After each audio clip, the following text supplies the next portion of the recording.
Have you ever bought something for your business, a truck, a piece of software, even hired a new employee, and then 6 months later thought, oh wow, if I had only known all of this, I would have made a very different decision.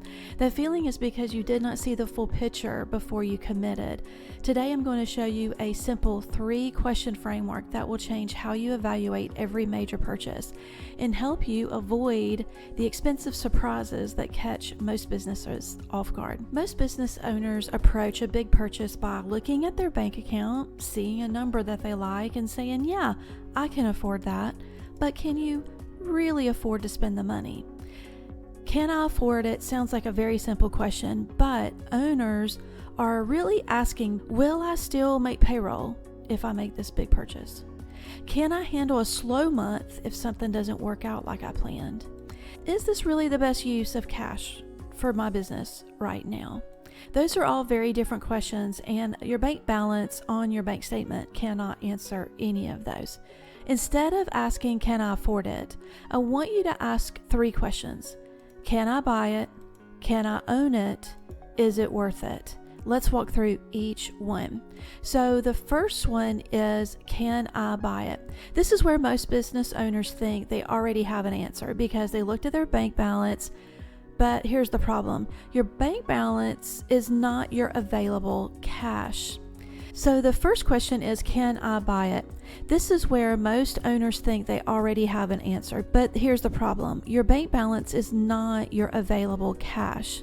Let's say you log in and you see $100,000. You think, great, I can afford that $50,000 purchase, but wait.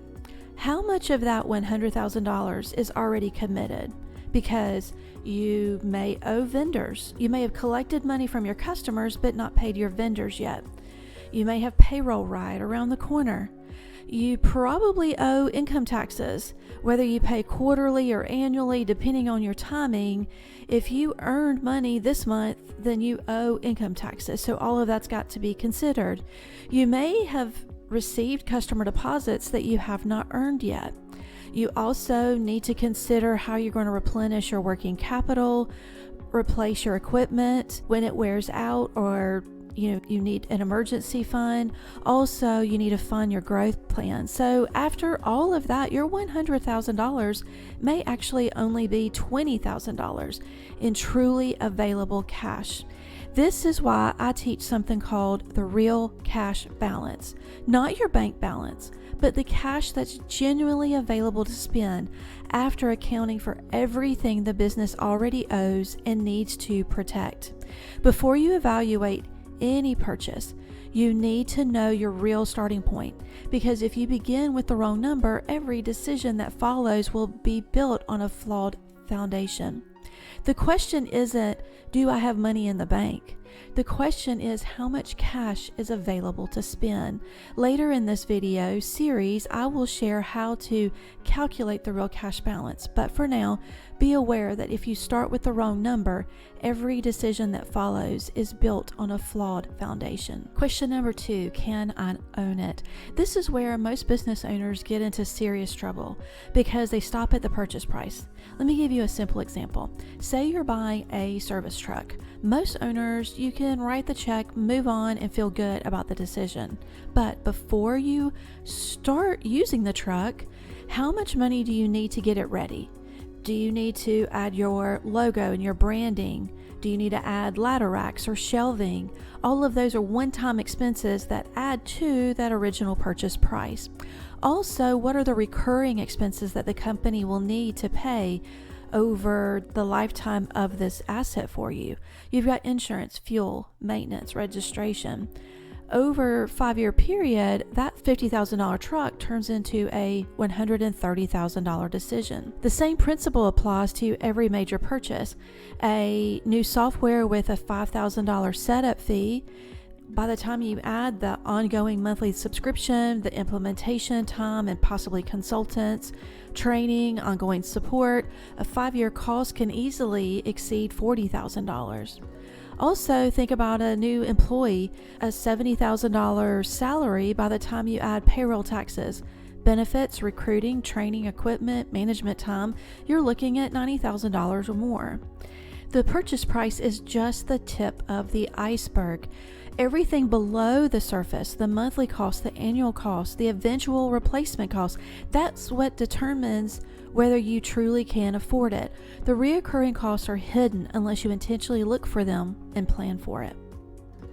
Here's the question that I teach every owner to ask before any major purchase. If this were free today, could I afford everything it will cost me over the next 5 years? That question immediately shifts your attention from acquisition to ownership, and that's where the real decision lives. The third question is it worth it? This is the question most financial conversations completely miss, because not every return shows up on a financial statement. Most business owners ask, what does it cost? But very few ask, what value does it create?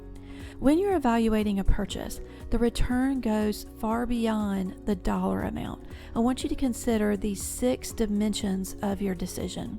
The first one is the financial return. Will it increase revenue or improve profitability? Also, you need to consider the time return. Will it save hours every week? Because time is a form of cash. Also, your customer return. Will it improve the customer experience? That has a long-term value, even if it's hard to measure today.